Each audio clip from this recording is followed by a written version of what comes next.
Hi, folks, and welcome to Blind Luck, the search for Harry Greb's missing fight films.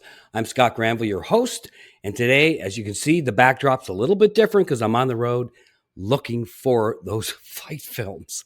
People have been looking for them for over 100 years, and that's why we're talking about the great Harry Greb and why we believe if we find the fight films, it'll prove he's the greatest fighter of all time, and that even surpasses Sugar Ray Robinson. Now, we have some skeptics, but that's fine. This is what debate is all about. And you know what? We base our information on so much historical evidence based on books, based on record books, based on history, based on the history of the other fighters that he beat. Harry Greb beat more Hall of Famers than any other. He has the greatest resume.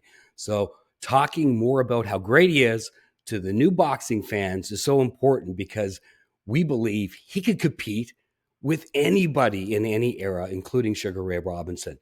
So, of course, the talk is, how do you know this? Well, we do debate based on evidence and based on the books that we read.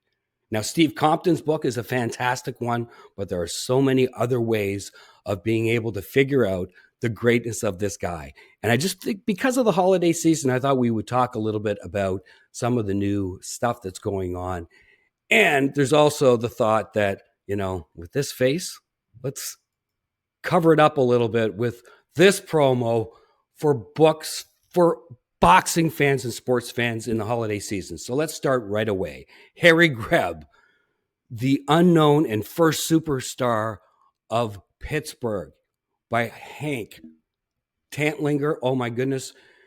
Mr. Tantlinger, Randy, I'll be talking to him very soon about this book. I can't wait to get my hands on it. It is a fabulous book from everybody and all the people that I've talked to. It is a great book. So get your hands on Harry Greb, the first Pittsburgh superstar. He was the very first sports superstar. And let me tell you, he's done a ton of work and a ton of research. And let me tell you, Tank, got to love the guy and the passion.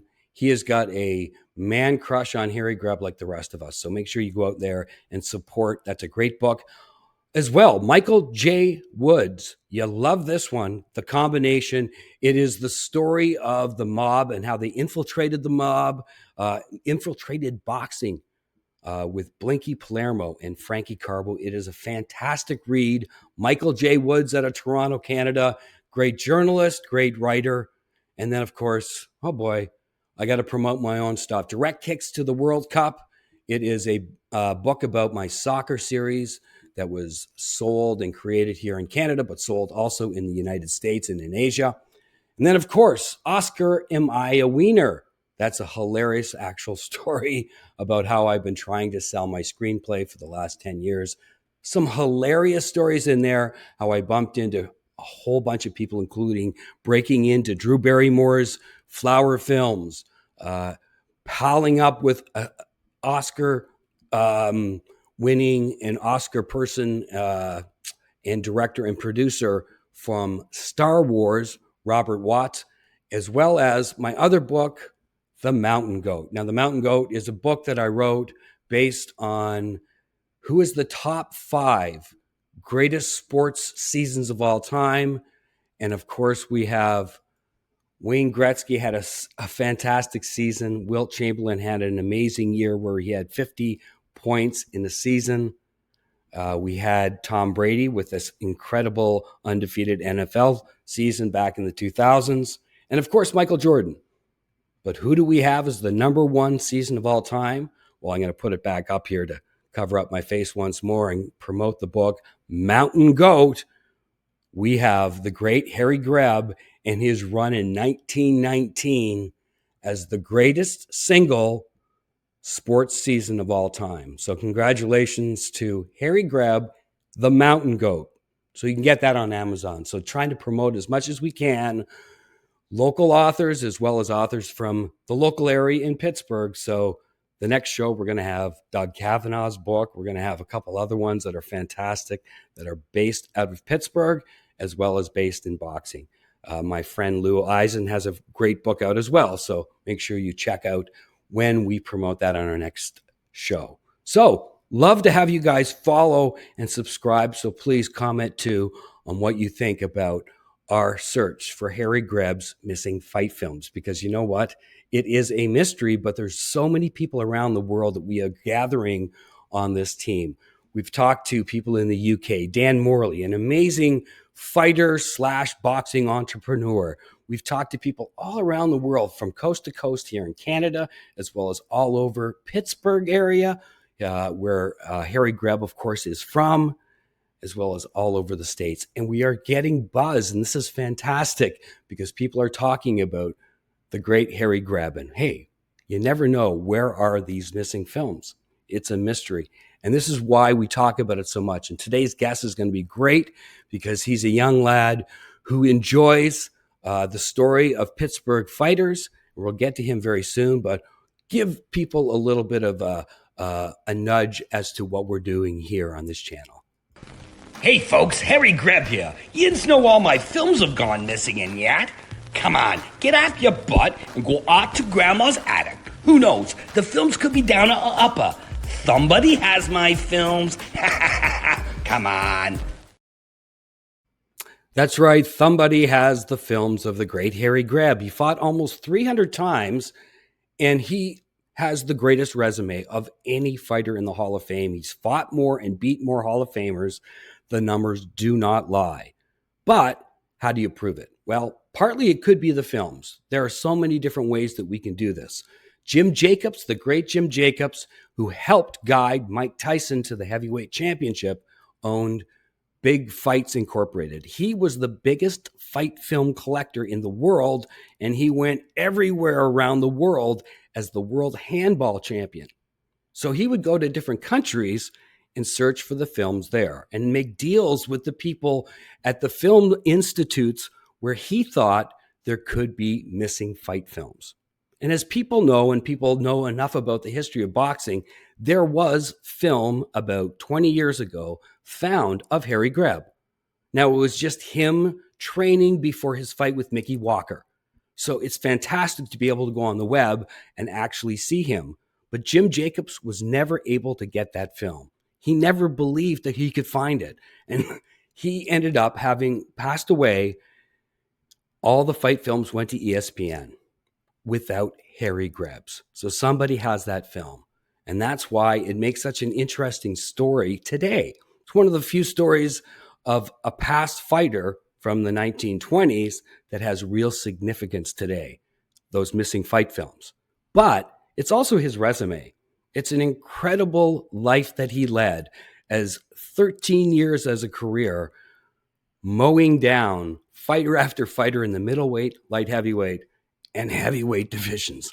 It's an incredible, if you look at his record, it's absolutely crazy, and ask any of the great old boxing historians, and they will tell you that Harry Greb has an unprecedented resume. And it's amazing that we still have not found his films yet. But our guest today is just one reason why we think that we can, because it's young boxing fans and young treasure hunters that are jumping on board this show that just can't wait to try to find actual film of this incredible fighter. So I'm going to bring on today's guest, and we'll talk to Roman. Welcome to the show, Roman. Hey, thanks for having me.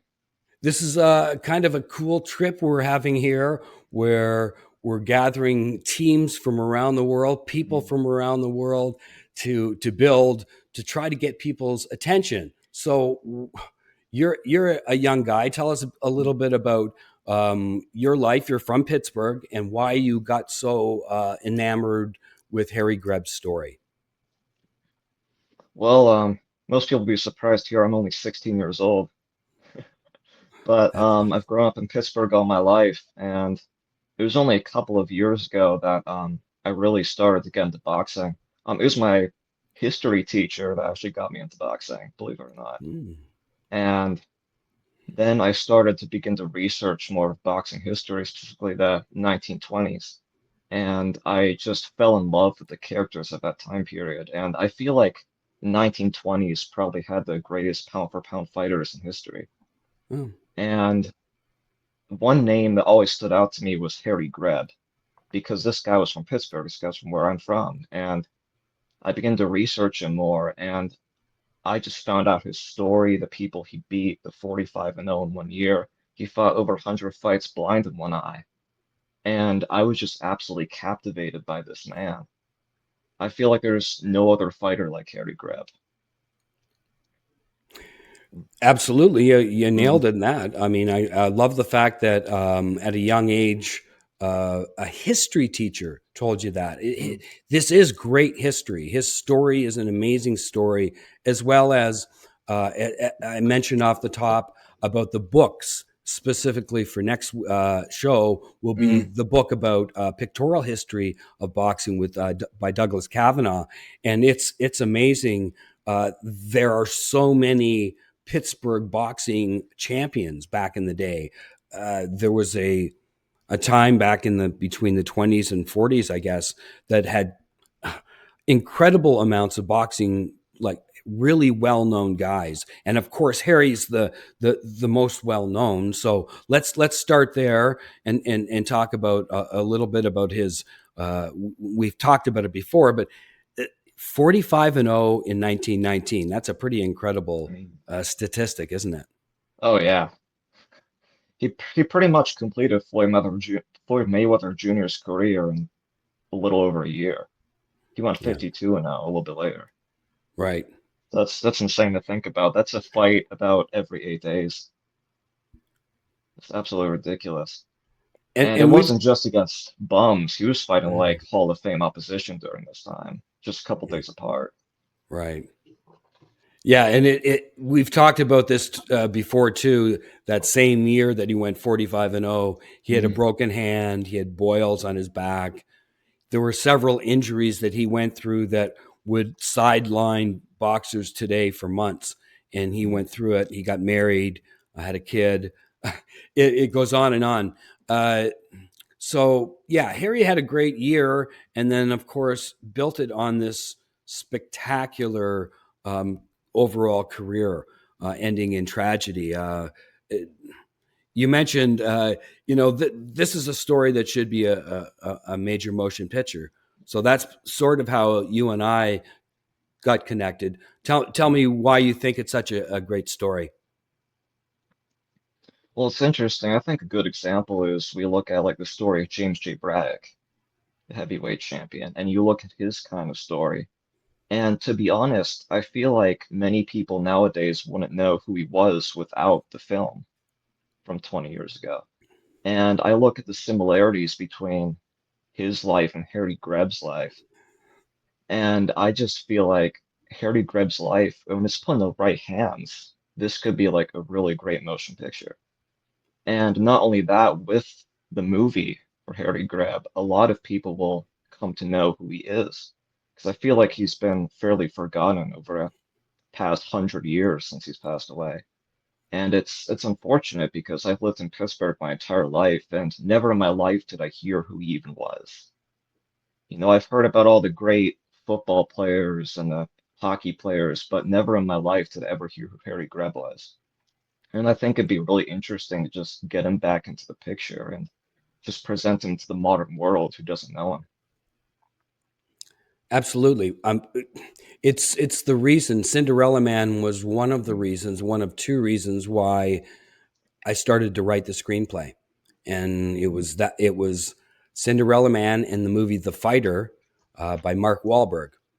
They were being promoted back to back when I was injured in a car accident, and I just kept shaking my head, doing what you were saying, almost exactly what you're saying, but I got doubled back to back. It was one or the other, and it was like, oh my god, and I couldn't believe it. So I said, that's it. I don't care. Uh, Mm, my expertise at the time was TV documentaries and TV series, so that's what I wrote for and presented the idea for a screenplay to a woman that I knew who had already won many awards in Canada. mm, Small film, but she knew what the process was. I'd never even read a screenplay before, not a movie guy. mm, So she said, no, it's your passion. You do it. And she showed me how to do it. So that was my process and why I started. Very similar to similar thinking that you had, Roman, that mm, why is this guy not remembered? My argument always is, and I keep repeating it, you know Leonardo da Vinci. Why Mm, don't you know Harry Greb? Like, I know that sounds far-fetched, but you should know. If you're an educated person, you should know the top. If you're a sports person, you should know the top five in most sports. You know who Babe mm, Ruth is, Willie mm, Mays. You should know Harry Greb. I've done this test before where you make the list of all the greats in your top five sports and name me the one person you go, who the hell is that? And it's always only one sticks out. It's ridiculous. Like, I'm a sports guy, so a sports producer, so I would generally maybe know more overall than some people in sports just because I used to do that. But these are Willie Mays names, right? People that should know that name. So um, you and I have the same thinking. mm, He deserves to be better and better known, and he has been lost. And part of it is there's explanations for it, but they're just not good enough. Jim Jacobs would have probably found the films by now if he had access to the internet. mm, That's my belief, that if we can take this, what we're doing here, and bring it to the right people. Dan Morley's a guy in the UK who has a really good following, that, the more people that talk about it, because I'm just this old guy that got beat up in a car crash, and I don't have a social media backing. I have a great screenplay and I know how to put film and TV together. But together with guys from Pittsburgh, because there's lots of guys that have gathered on this team, you never know. The more people look in their attic, the better chance you'll find the films, right? mm. Absolutely. So let's talk a little bit more about your love of Pittsburgh. You are from there, so that's what got you curious. Give a little bit more of a shout out to your history teacher and why he or she pushed you to boxing. Well, yeah, his name was Dr. Brian Gilchrist, and I was fairly young. This was only like sixth or seventh grade. Like I was very young then, and he would always play movie clips up on the like Promethean board. Like he would always do that. And there was one day that he just put Rocky up there. And apparently he's a big boxing fan too. And I just watched it and there was something different about it, something that clicked in me. And I've never really liked other sports, but boxing has always felt different to me. And at that moment, it just clicked. And I talked to him a lot about boxing and he introduced me to it. And later I started getting into boxing myself. And then I started researching Pittsburgh boxing, and honestly, I really think I can give it to him for everything he's done for me. Because if it wasn't for him, I wouldn't be the boxing fan I am today. I wouldn't be here right now, you know. So I give everything to him. If it wasn't for him, I wouldn't be here. That's great, Doc. Way to go! Mm, That's mm, fantastic. So let's your knowledge of Pittsburgh boxing is excellent, and we mentioned Doug Kavanaugh's book about Pittsburgh boxing. mm, Let's talk about Fritzie Zivic. What do you know about that guy? Because what a tough welterweight he was. mm. People talk about Harry Greb being dirty, but they haven't seen Fritzie Zivic. He was probably one of the dirtiest fighters I've ever seen. Just the laces in your eyes. He has a bunch of tactics up his sleeve. And I remember reading Sugar Ray Robinson's biography, and he was fairly young at that point, just starting his pro career, but he's talking about going after Zivic because he saw Zivic beat Armstrong. Right. And his mother didn't like that. She didn't want him to fight him at all because she knew that what this guy could do. And there's not much footage of Fritzie Zivic that I've seen, but he pulled an upset by beating Henry Armstrong. Yeah. He pretty much beat Armstrong in his own game. Armstrong's Right. one of the greatest pressure fighters there ever was. So that in itself is a monumental achievement. For sure. Mm, So tell me how you would think a guy like him who had 225 fights or so probably. mm, How would he do against Floyd Mayweather? mm. To be honest, I don't know if when it comes to his like dirty tactics, I don't know if that goes as well as it would today, you know. I don't think he'd be able to get away with that easily. But I feel like Mayweather might have the upper hand in that, just when it comes to his defensive capabilities. Because I Right. think Zivic was a very great fighter, but he relied very much on his tactics, Right. ones that are considered illegal. So, Yeah. especially in today's rules, I don't think he'd be able to get away with that easily. Yeah. Yeah. He would have to, yeah, curb his enthusiasm. So let's talk again. Another great that Mm, boxing historians know about, and mm, we know because the guy that we love the most is Harry Greb, but mm, one of the greats of all time, light heavyweight Billy Conn. mm, I hear stories, and I hear them through my pal Bert Sugar, and I wear this fedora on his behalf. mm, Bert Sugar used to talk about all the stories Billy Conn had about Harry mm, Greb. So let's talk about Billy Conn and what you know about the light heavyweight champ, former light heavyweight. My family has actually a pretty funny history with the Khan family. My grandfather's third wife, he's dated a bunch of people. Her son dated Billy Khan's daughter. So we have a little bit of a connection with them, but not that much. But Khan, we don't have much footage of Khan. I'm very disappointed that there's only like two fights I've seen, two or three. But he was very excellent. He was a very technical fighter. Right. And I mean, people thought he was going to get absolutely demolished by Lewis, and he definitely proved them wrong. If it wasn't for him trying to go for a knockout at the end of their first fight, he probably would have won. But of course, that Irish spirit definitely kicked in. Right. Yeah. The But classic, eh? So, mm, yeah, he did well. He did well for a while, but it's mm, there's. I mean, back in the day, there's so many light heavyweights that go up mm, to heavyweight to get that championship, and it's just mm. hardly anyone can do it just because of the incredible the leap of faith Oh yeah. to do that, and that's what makes, I guess, once again our hero Harry Greb such a Mm, uh, unique specimen in all of boxing and all of sports, mm, to be able to have the courage to go up and go up against the heavyweights, because mm, as we've talked about many times, Harry, the middleweight, he would have been a maybe super middleweight at times too, because he put mm, on some weight to fight the big lads. mm. He went 48 or 49-0 Yeah, as 49 now. against heavyweights. That's insane. What do you think about I that? I always say that the jump from light heavyweight to heavyweight or cruiserweight to heavyweight, depending what area it is probably the hardest jump you can do in weight. Because by the time you get to the heavyweights, you can be fighting people sometimes like 260 pounds or something Right, crazy like that. And right, especially when you look at Harry Greb, he almost never weighed over 175 pounds. right. I've only seen like two or three instances where he did. And so for him to go 49-0 against heavyweights, not only that, they were Hall of Fame opposition too, including that. It's insane. Mm, And it's not only that, he was very decisively beat them.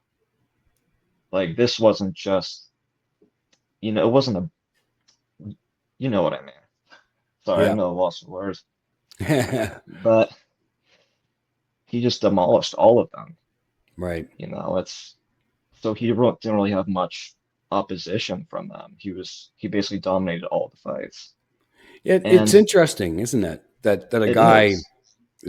that's a lot of courage. And I've talked to other guys. Dan Morley, another one Mhm. who's been in the ring and knows what it is to take punches. So I don't, Mm, but I do know about non-weight classes playing mm, basketball and soccer for mm, a long period, and how difficult it is, but how it in some ways was easier to beat a guy that was bigger because he was bigger and clumsier. So I can understand how he had the courage to be able to see the punches better mm, because of his speed. Because they say his feet and his hands were faster than anyone. So mm. Yeah, he fought guys like Billy Miskey and Tommy Givens. Like these weren't just bums, these were Hall of Fame opposition. I think Tommy Givens only had five losses in his entire career. And Tommy Gibbons is one of the greatest technical fighters in history. He took a lot from his older brother Mike. So mm, it's So when Harry Greb gets in there and just completely destroys him, that's really interesting to see because Harry Greb was never really a heavyweight at all. Hmm. But Gibbons weighed much more than that when they fought, I think. I Right. forget. They Yeah. fought like 4 or 5 times. Yeah, it was a good rivalry. Mm, And yeah, he was both Gibbons brothers were master boxers from Minnesota. And yeah, they were it's frustrating for anybody, especially the lads from Pittsburgh, mm, when Tommy Gibbons' name is mentioned, because of course it was Tommy Gibbons that was given the heavyweight championship bout against Dempsey, mm, and Harry had been longing for that for such a long mm, time. Um, that in itself is incredible because not many people wanted to, after what Dempsey did with Willard and what he had been doing, knocking out guys like Fred Fulton and other mm, guys like that.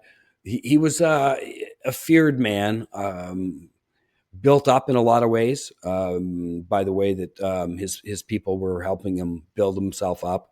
But mm. at the same time, Harry's the one guy that had no fear. That's for all Pittsburgh people. You got to love that, don't you?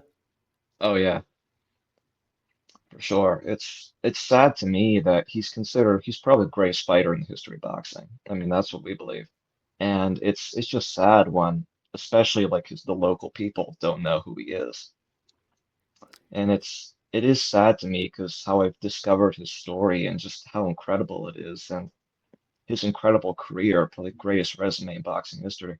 And For nobody sure. knows about it Right. except for more the more people that know about boxing history, the historians, like people like Dan Morley, you and me, Yeah. we know who he is, but the casual boxing fan doesn't know.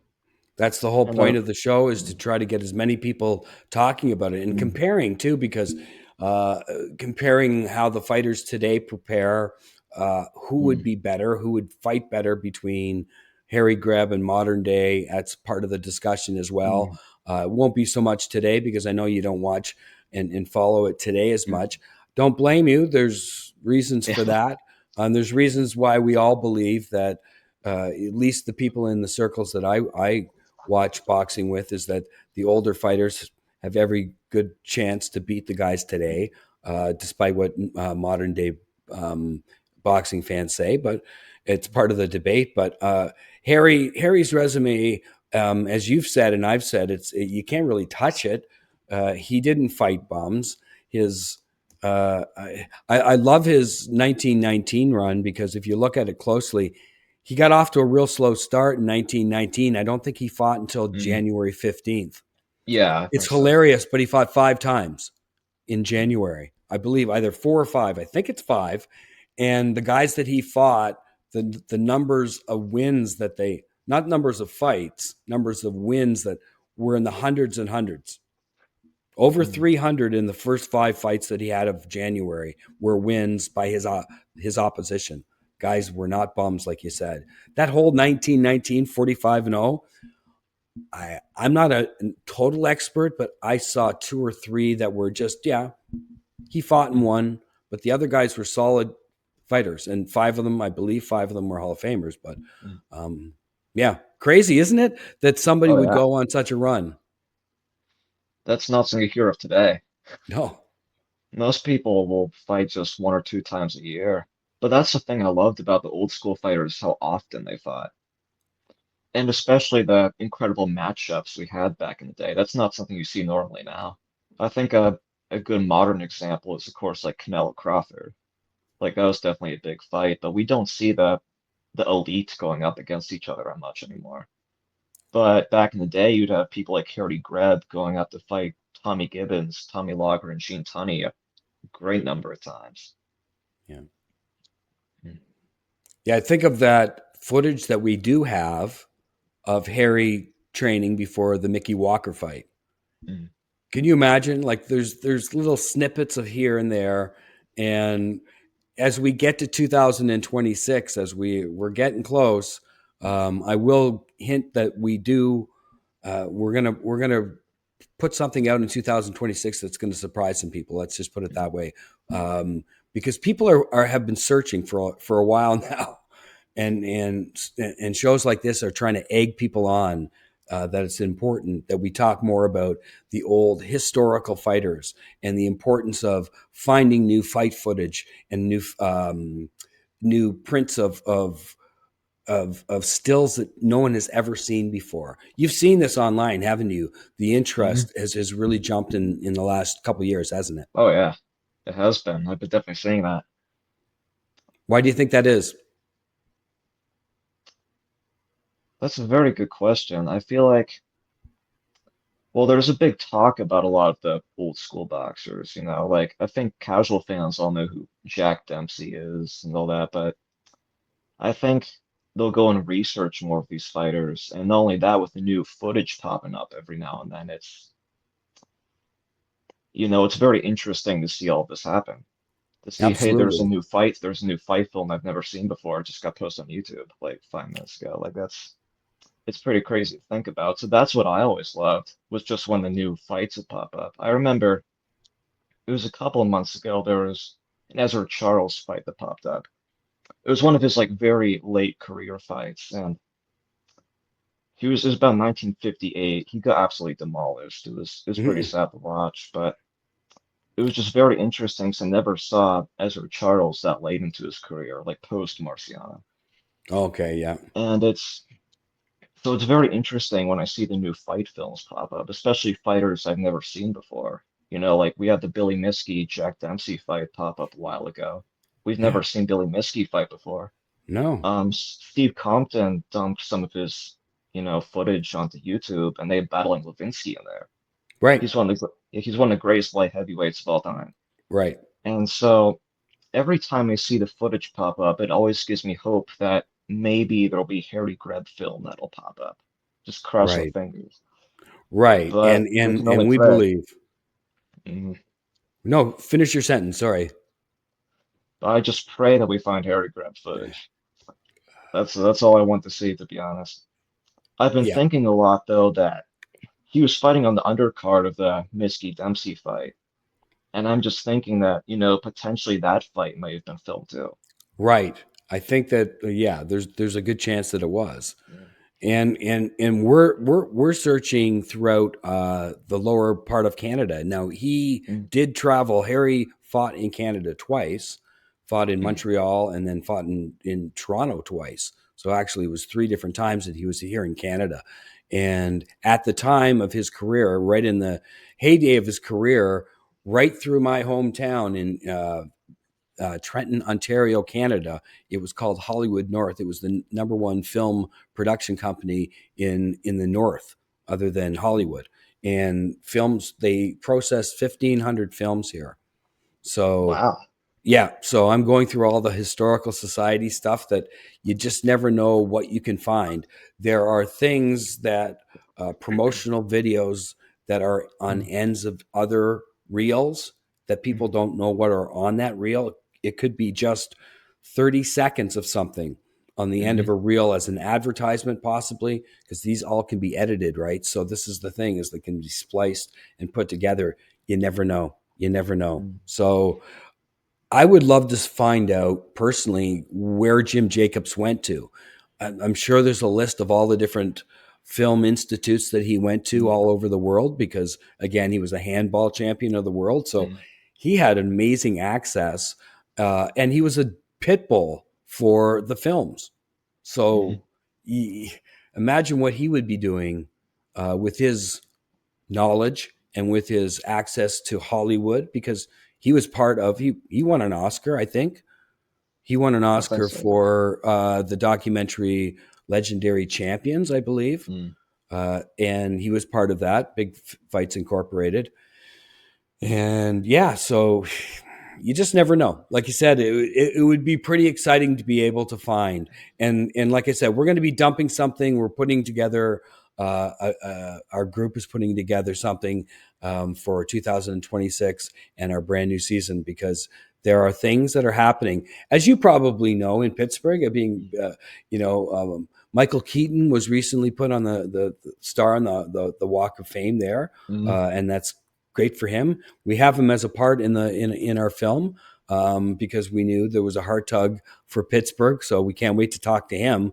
But this is something that you cats from Pittsburgh have been doing, and doing some great work, including Randy Tantlinger, regarding naming a bridge after Harry Greb, a statue, and the Hall of Fame star would be a fantastic thing, because coming up October 22nd, 2026, it's the 100th anniversary, as you probably know, of his passing. So it would be really a great thing, timing wise, as we all get together to try to tell this story. What do you think? This would be a good opportunity to get, a star on the Walk of Fame for him, possible bridge. I mean, Mhm. the more we talk about it, the more it could work, right, Roman? Hmm. I think especially just trying to get him known more locally around Pittsburgh. I think that's definitely a very big start, just to Sure. get the local people to know who their hometown boy is. Right. That's unfortunately been largely forgotten. Right. Mhm. Right. The important thing is, if we found any more film to make him more aware on the social media, who this guy is. And the very fact is that a treasure hunt, get that treasure hunt, get people curious as to why, their grandpa might have had old film and they don't know what it is. You just never know. I think that's how the Mhm. footage that was found in the University of Southern Carolina was found. It was just by accident. They didn't know what it was. And lo and behold, the world gets to see Harry Greb, 7, 8 minutes of him, and and it makes you starve for more, doesn't it? Oh yeah, it does. It it always annoys me when I get to see the pictures of him from his fights, but we don't get to see the footage of them. Right. It just leaves you wondering what he looked like in the ring. Of course, we have footage of him sparring Philadelphia Jack O'Brien, and we have some training footage in shadow boxing, but seeing him in the ring is a whole different thing. Because we hear the accounts of just how dominant he was. I remember Mickey Walker once said that he just blinked and then Harry Greb was right behind him. I know, and that fight was filmed. I'm like, it just leaves you guessing, just wondering where that footage could be. We'll ever be able to see it. And kind of too, the scary thing about that particular fight, Mm, he he wasn't favored going in. It was pretty close. Odds were pretty close by the time they started, but I mean, he was not in top form, and he dominated and had a great fight. It would be an amazing fight to see, but you'd also be seeing not the prime, even though mm, he dominated. That's crazy. But mm. of all the fights that he's had, which one do you want? Like, what do you go upstairs and you go into your attic, and there's a box there, and there's film. Which one do you want? Well, of course, the first Gene Tunney fight is one that comes to mind. But one that I would actually like to see a whole lot, which is not one you probably think of, is his fight with Maxie Rosenblum. Oh, No, that's very late into his career, but hmm. Maxie Rosenblum is another fighter that I'm just very interested in. Why is that? And we don't have any footage on that. It's Hmm. you talk about the Customato and how he developed the peekaboo style. Maxie Rosenblum was the main basis for that. And Customato saw him fight. And it's really interesting to think about that that style came from him. And we can't Right. even see it. We can't see the originator of that style. And I think it would be interesting to see what Rosenblum exactly looked like. There's a reason he was called Slapsy Maxie, Right. was because his punches were not really punches, they're more slaps. Right. But we do have footage from one of his movies. Sure. It was more like acting. It wasn't actual boxing, but it did give a little bit of a hint of what his style may be like. And that interested me even more. So now I don't think any of his fights were filmed, unfortunately. I can't find any Hmm. sources about that. But Hmm. I'm just hoping that maybe one day footage of him will pop up as well. So if there's one Right. fight I'd like to see, I'd probably like to see Greb Rosenblum the most. That's Mm, that's awesome. That's like, mm, seriously, I that I wouldn't say that's last on my list at all. That's just I would never have expected that. That's amazing. Mm, That's a great one. No, it's really mm, good. Everyone would say the Tunney one because prime and dominance, right? mm. But even the Mickey Walker, just to be able to see Mickey Walker I mean, we see Mickey Walker against I think Max Schmeling maybe Yeah, and a Max couple and other Sharky too. and Sharky, yeah. Mm, But yeah, we know that the films were there, and well, mm. I think we pretty much know that the first Tunney fight was filmed too. I'm pretty sure, but I'm not uh, sure. yeah, I'm not sure about that one, Mm, but definitely Mickey Walker. mm, Um, yeah, to get that film. Do you the other there's always been hints that there could be somebody out there that actually has the film and is keeping it to themselves for mm. whatever reason. Do you think that's a possibility? It Or might be, but yeah, to be honest, if they knew they had the footage, they'd probably go on eBay and sell it for I don't know how much money.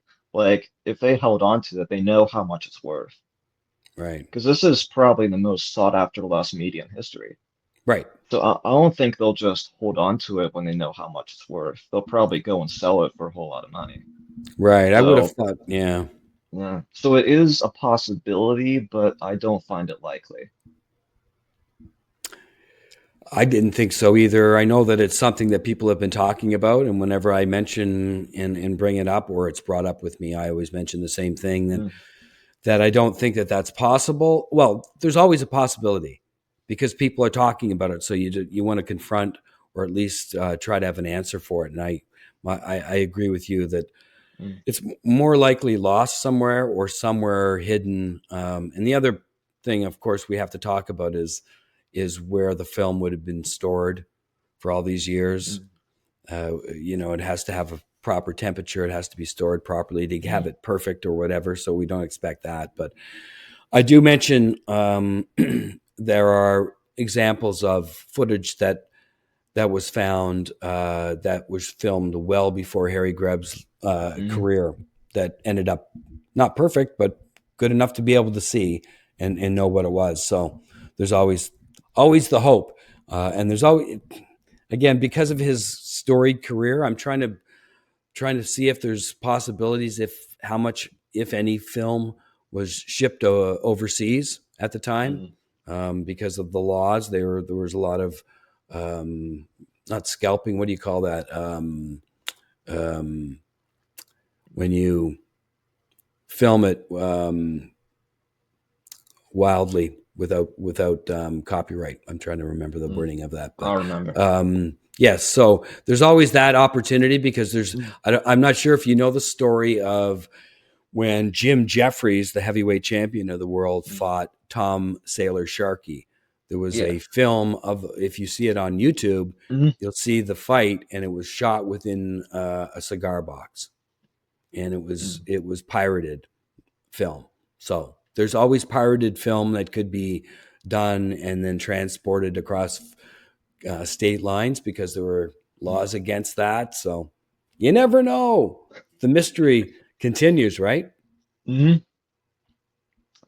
Oh, how much I'd love to see the Greb films come out. Yeah. That's what I'm hoping for. But Yep. of course, the footage is over 100 years old at this point. Right. It's And just, and and we're on borrowed time. There's no question about that mm, because let's face it, the film does go bad. The silver nitrate deteriorates, and that's a big part of the problem. So if it's not stored properly, the chances are that it could be not usable or seeable mm, or not viewer friendly is what I'm trying to say. So those are some of the things that we all have to worry about. And that's why we have guys like you in the treasure hunt to tell your friends and tell 10 more mm. friends and more friends and get more people on the treasure hunt with us. It's called Blind Luck, the search for Harry Greb. And I want everybody to like and subscribe. It'd be great to have you on board because you never know. The films are out there, right, Roman? Oh yeah, they're somewhere in Grandma's attic. You never Yeah. know.